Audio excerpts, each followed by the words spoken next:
오늘 말씀의 제목은 금하지 말고 서로 화목하라 이렇게 정해보았습니다. 예수님의 제자 요한이 예수님에게 자신들이 행한 일을 좀 자랑스럽게 이야기하고 있습니다.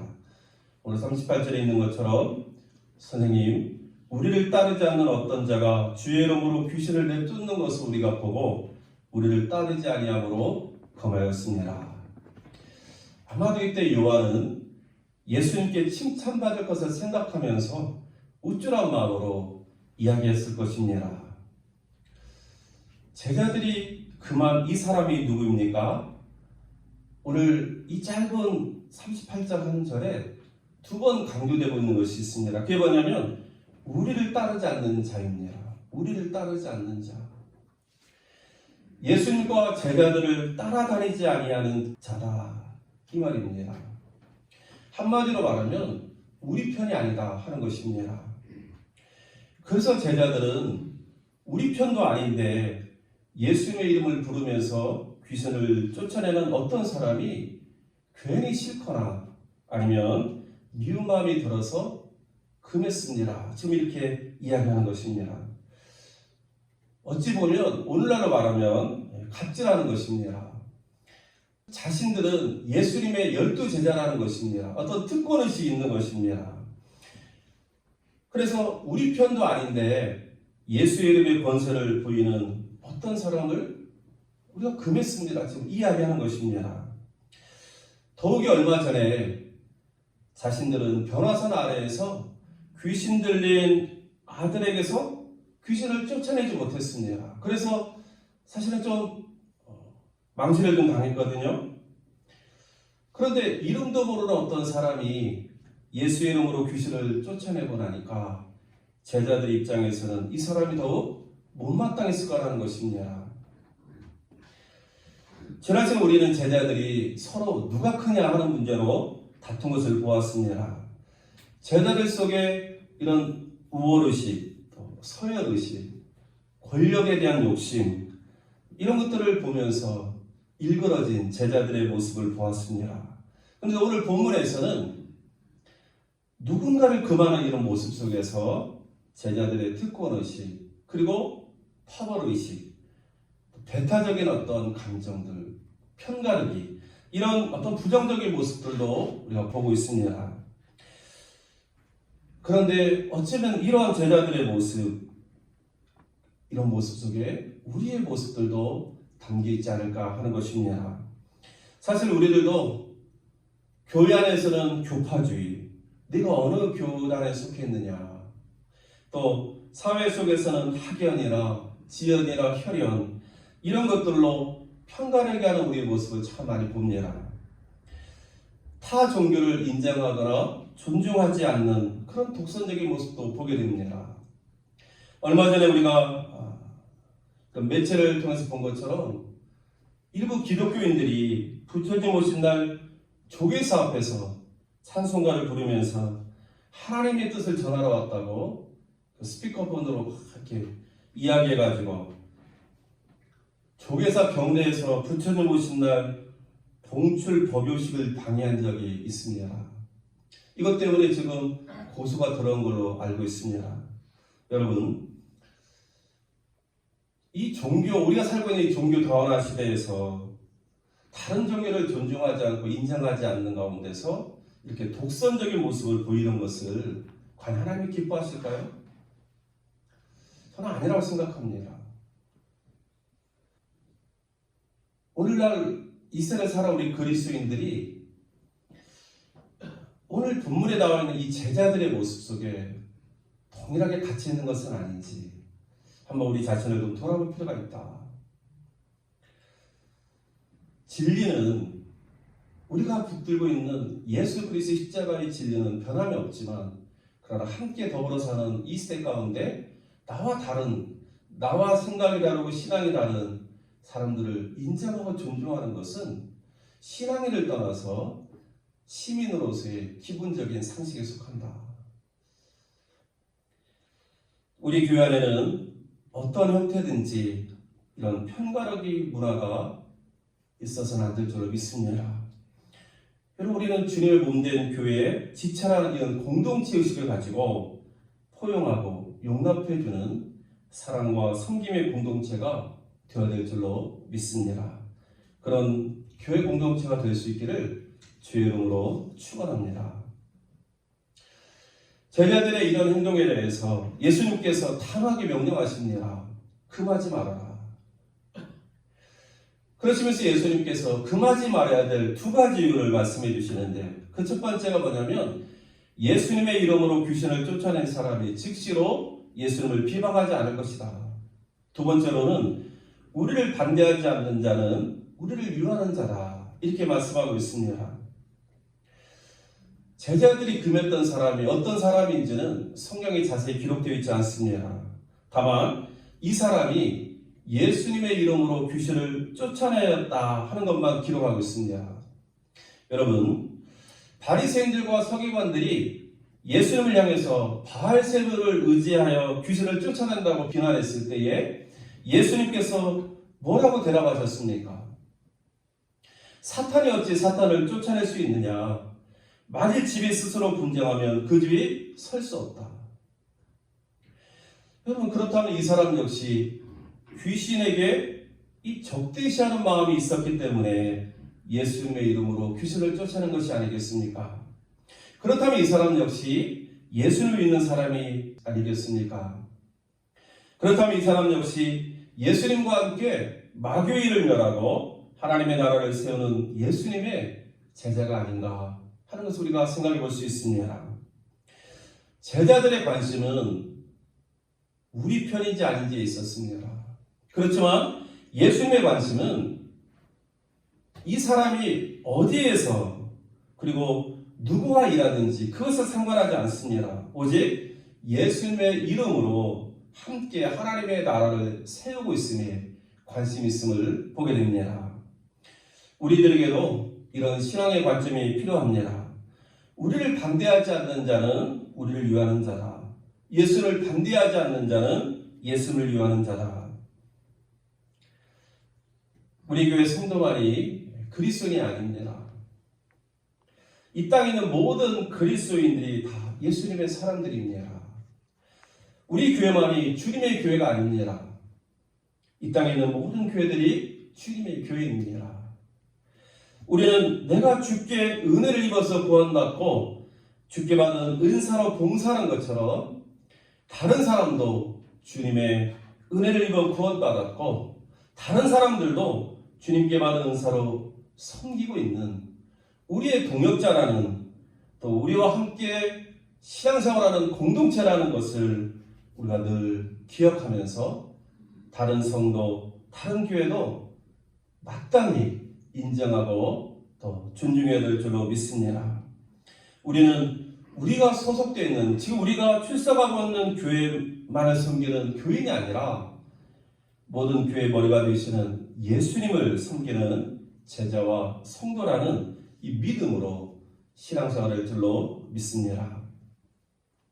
여러분, 그런데 오늘 본문에서 우리가 주목해야 할 단어가 있습니다. 그게 뭐냐면 예수님의 이름으로라는 것입니다. 오늘 38절에 보면 제자들도 주의 이름으로라고 이야기하고 있습니다. 어떤 한 사람이 주의 이름으로 귀신을 쫓아낸 것을 우리가 보고 금하였다, 이렇게 지금 이야기하고 있습니다.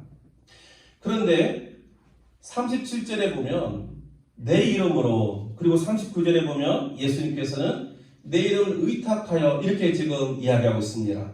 똑같이 예수님의 이름으로라는 표현입니다. 그런데 좀 차이가 있습니다. 뭐냐면 원어적으로 보면 이 앞에 있는 전치사가 좀 다릅니다. 제자들이 말했던 이 전치사는 n이라는 표현을 쓰는데 이것은 수단이나 도구를 가리킵니다. 그러니까 지금 제자들은 무엇을 말하고 있냐면 어떤 사람이 예수님의 이름으로 귀신을 쫓아내긴 했는데 그 사람들은 예수를 믿는 사람이 아니라 단지 예수님의 이름을 수단으로, 도구로 사용해서 예수님의 이름으로 그 귀신을 쫓아냈다, 이렇게 이야기하는 것입니다. 제자들은 그 어떤 사람이 아주 못마땅하니까 예수님의 이름으로 귀신을 쫓아낸 것도 긍정적으로 말하지 않습니다. 예수님의 이름만 사용하는 것입니다. 지금 그렇게 비난하고 있는 것입니다. 그런데 반해서 예수님께서 말씀하신 내 이름으로, 내 이름을 의탁하여라는 이 표현에는 에피라는 전체를 쓰는데, 이것은 어떤 사람이 진정한 믿음을 가지고 의지하고 아니면 어떤 것을 행할 때에 그것을 근거로 행한다, 이런 의미를 담고 있습니다. 그러니까 우리 지난번에 37절에서 내 이름으로 어린아이를 영접하라 했을 때에 이 내 이름으로는 뭐냐면 그 행동의 기준, 근거를 예수의 이름으로, 예수님의 이름으로 삼아라, 이런 뜻입니다. 그리고 오늘 본문에 나와 있는 것처럼 내 이름을 의탁하여라고 했을 때는 이 사람이 진정으로 예수를 믿는 믿음으로 행했다, 지금 그것을 말씀하고 있는 것입니다. 여러분, 오늘날에도 예수님의 이름을 자신의 유익을 위해서 이런 수단이나 도구로 삼는 사람들이 있습니다. 자신의 이익을 위해서 예수님의 이름을, 더 나아가서 기독교의 이름을 아무렇게나 이용하면서 아무런 죄수를 갖지 않고 살아가는 그리스도의 모습을 보게 됩니다. 신앙생활의 아주 기본적인 핵심이 되는 하나님과의 관계, 예수님과의 관계는 등한히 하면서 예수님의 제자, 예수님의 이름을 허울 좋은 가면처럼 쓰고 사는 사람이 너무나 많이 있는 것 같습니다. 그러나 우리는 하나님과의 바른 관계를 바탕으로 올바른 믿음으로 예수 이름을 의지해야 하나님의 온전한 능력을 경험하게 된다는 사실도 함께 기억해야 될 줄로 믿습니다. 사랑하는 성도 여러분, 저와 여러분은 어떤 마음으로 예수 이름을 부르고 있습니까? 제자들이 말한 것처럼 단지 예수 이름을 이용해서 예수님의 이름을 통해서 뭔가를 얻어보려고 하는 그런 수단이나 도구로 삼고 있습니까? 아니면 예수님께서 말씀하신 것처럼 정말 예수를 믿는 믿음으로 그 이름을 부르고 우리가 무엇을 행할 때에 예수님의 이름 때문에 내가 이렇게 행합니다, 이런 마음으로 살고 계십니까? 온전한 믿음으로 예수 이름을 부름으로 하나님의 능력, 예수 이름의 능력과 권세를 경험하는 저와 여러분 될 수 있기를 주의 이름으로 축원합니다. 예수님께서 제자들에게 당부하십니다. 그 첫 번째로 뭐냐면 금하는 자가 되지 말고 이제는 예수 이름으로 섬기는 자가 되라는 것입니다. 오늘 41절에 보니까 누구든지 너희가 그리스도에게 속한 자라 하여 물 한 것이라도 주면 내가 진실로 너희에게 이르노니 그가 결코 상을 잃지 않으리라 약속하고 계십니다. 이스라엘은 물이 귀한 땅입니다. 그러다 보니까 물이 귀합니다. 특별히 그곳은 또 덥습니다. 그러다 보니까 사람들이 그 무더운 날씨에 걸어다니면서 이를 보게 되는데 목이 많이 갈증을 느꼈을 것입니다. 여러분, 그럴 때마다 누군가 물 한 그릇이라도 이렇게 준다 그러면 여러분, 그 물이 얼마나 귀한 것이 되겠습니까? 우리가 살고 있는 이 땅에서는 물을 얻는 것이 그렇게 힘들지 않습니다. 그래서 물 한 것을 준다는 표현이 아주 작은 것을 준다, 이렇게 이해할 수 있지만, 그러나 이 말씀의 배경이 되는 이스라엘 땅은 그렇지 않습니다. 이 물 한 그릇은 매우 귀한 것입니다. 그렇지만 이 귀한 물을 그 목마른 자에게, 그 사람이 그리스도에게 속한 자라고 여기면서 대접한다면 그것은 바로 예수님을 대접하는 것이라고 지금 예수님이 말씀하고 있는 것입니다. 우리 지난주에 37절에서 예수 이름으로 어린아이 하나를 영접하는 것이 곧 예수를 영접하는 것이라고 말씀하셨는데, 오늘 본문에서도 마찬가지로 누군가가 그리스도에게 속한 자라고 생각하면서 그 사람에게 물 한 그릇을 이렇게 주는 것은 바로 예수님께 물을 대접하는, 섬기는 일이 될 것이다, 지금 이렇게 말씀하시는 것입니다. 그리고 이렇게 섬기는 자에게 그가 결코 상을 잃지 않을 것이라고 주님 약속하고 있습니다. 우리 눈에, 사람의 눈에 아무리 하찮게 보이는 사람일지라도 그 사람을 그리스도에게 속한 사람이라고 여기면서 그에게 우리가 귀하게 여기는 물 한 그릇이라도 줄 수가 있다면 예수님은 그 사람이 행한 그 일을 결코 잊지 않으시고 그 사람에게 합당한 상을 주시겠다라고 약속하고 있습니다. 결국 무엇을 말씀하십니까? 바로 제자들이 그렇게 좀 살라는 것입니다. 제자들이 예수 이름으로 그 많은 자들이 되지 말고 예수 이름으로 다른 사람들에게 물 한 그릇이라도 줄 수 있는 그런 섬김의 삶을 살아라. 지금 그 이야기를 하고 계시는 것입니다. 그러면 주님께서 그것을 잊지 않고 상으로 보답해 주시겠다 약속하고 있는 것입니다. 사랑하는 성도 여러분, 마태복음 25장에도 보니까 나중에 심판날에 하나님께서 우리를 심판하실 때에 우리가 가장 작은 자에게 섬기는 것을 예수님 그 본인에게 행한 것처럼 여겨주시겠다라고 말씀하고 있습니다. 예수 믿는 우리들, 우리 삶 속에서 내 힘으로는 할 수 없지만 예수님의 이름 때문에, 그리고 그 사람이 예수님을 믿는 사람이라는 그런 믿음 때문에 우리도 작은 것부터 섬김의 삶을 이어갈 수 있는 우리 모두가 될 수 있기를 주의 이름으로 축원합니다.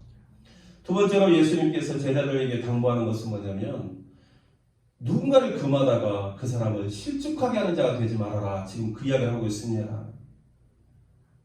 42절에 보니까 누구든지 나를 믿는 이 작은 자들 중 하나라도 실족하게 하면 차라리 연자맷돌이 그 목에 베어 바다에 던져지는 것이 낫다.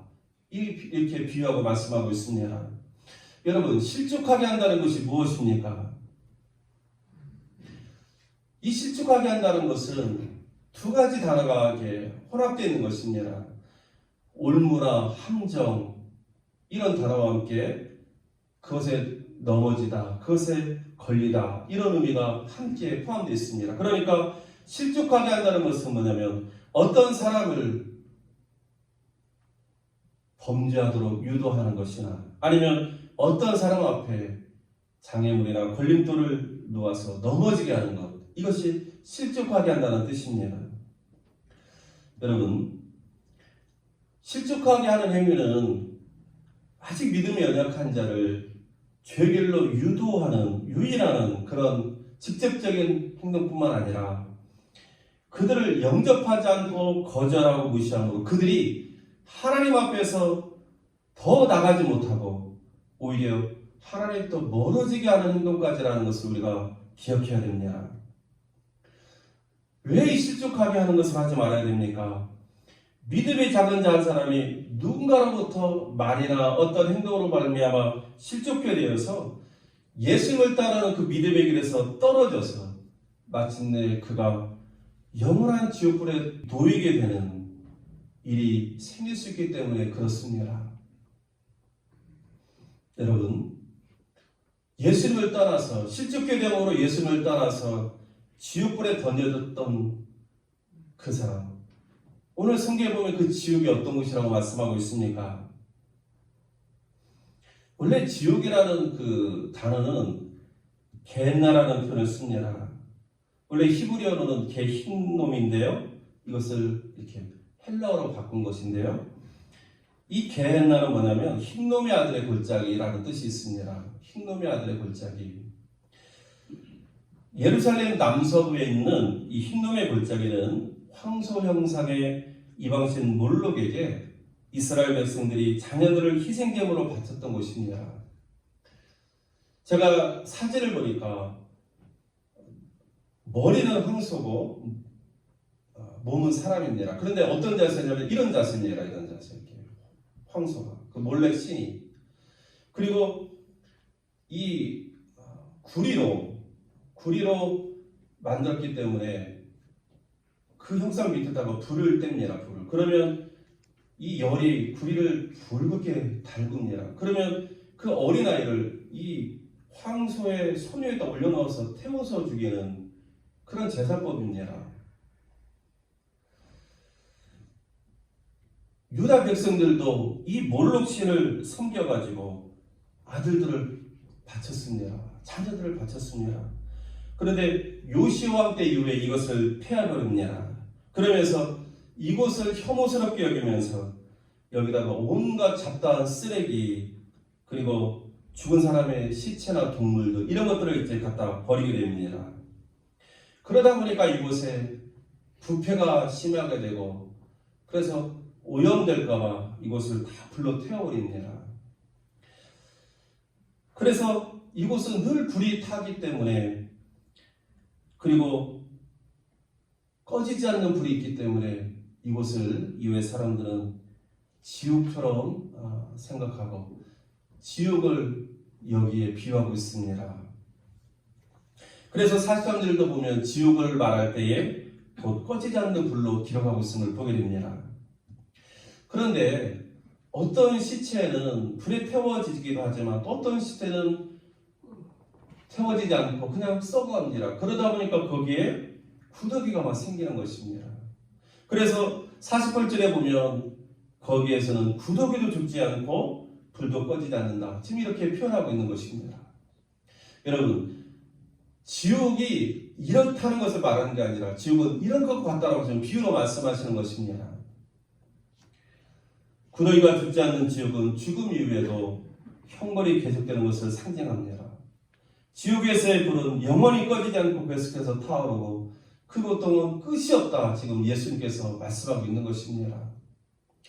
그러면서 예수님은 지옥의 형벌을 하나 더 소개하고 있는데 그게 뭐냐면 49절에 보니까 사람마다 불로서 소금치듯 함을 받을 것이다. 이렇게 말씀하십니다.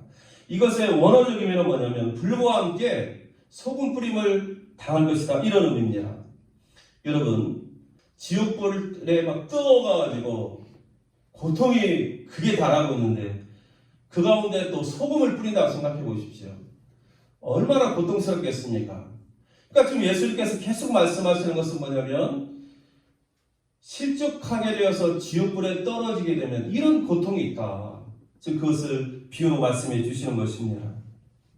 그러니 너희는 누군가를 금하면서 다른 사람을 실족하게 함으로 그 사람이 이렇게 지옥 형벌에 떨어지는 그런 일을 이루지 말라고 지금 당부하고 있는 것입니다.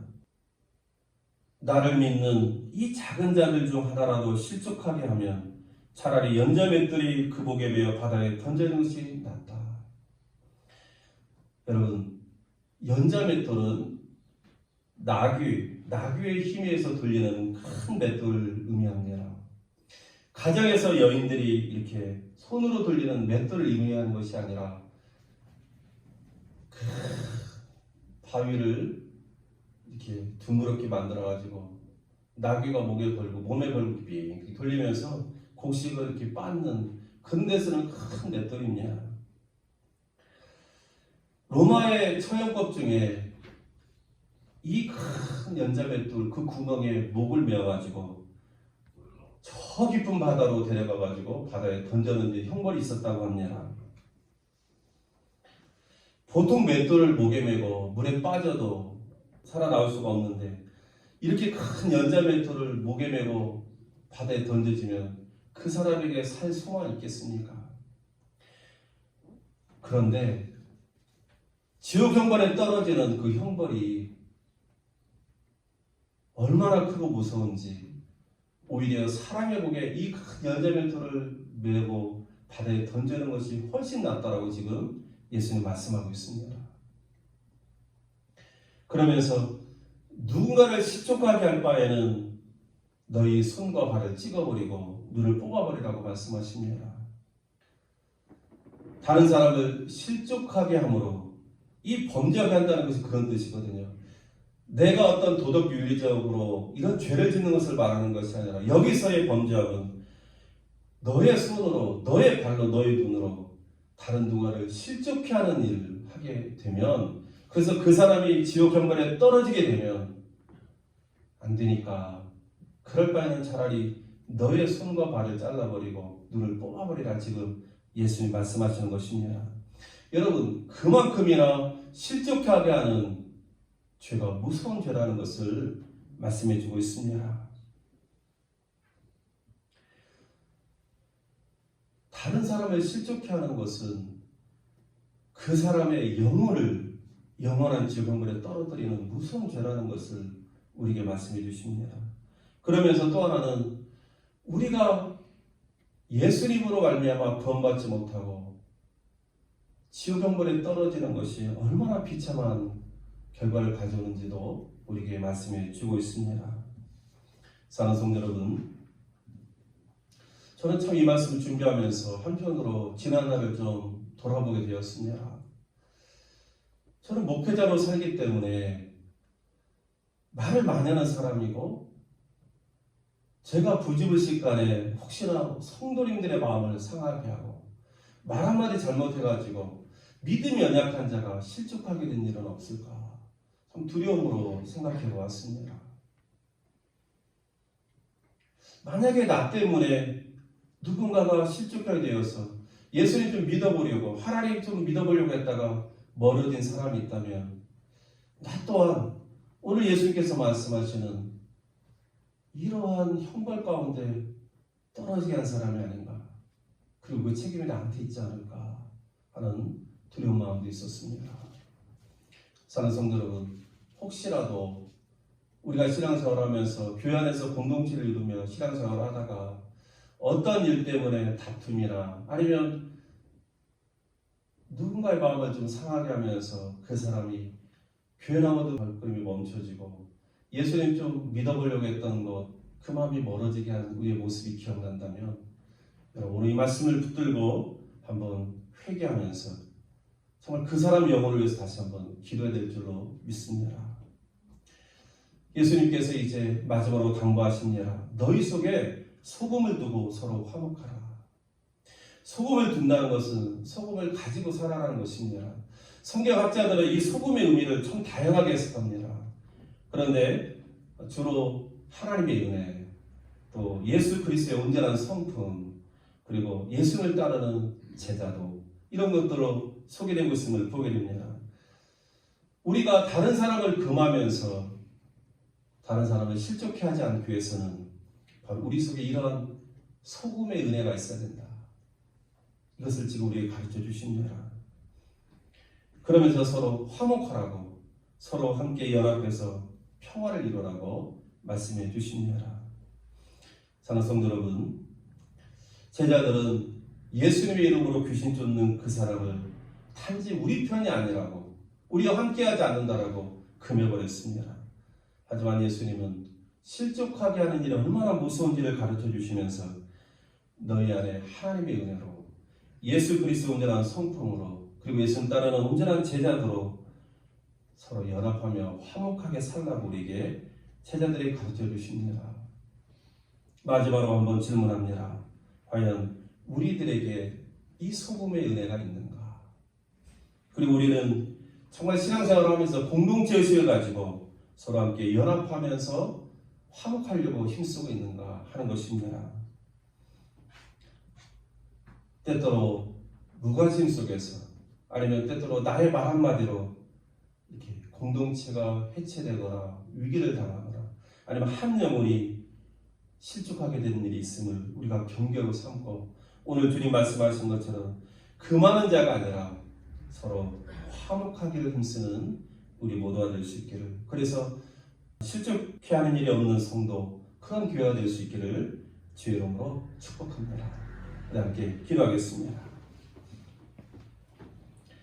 하나님 아버지, 우리의 잘못된 독선과 배타주의로 누군가를 실족해 하지 말고, 소금이 뿌려져 맛을 내는 것처럼 우리 안에 하나님의 은혜, 예수 그리스도 온전한 성품 제자들을 가지고 서로 연합하고 화목하는 제자의 삶, 성도의 삶을 살게 하여 주옵소서.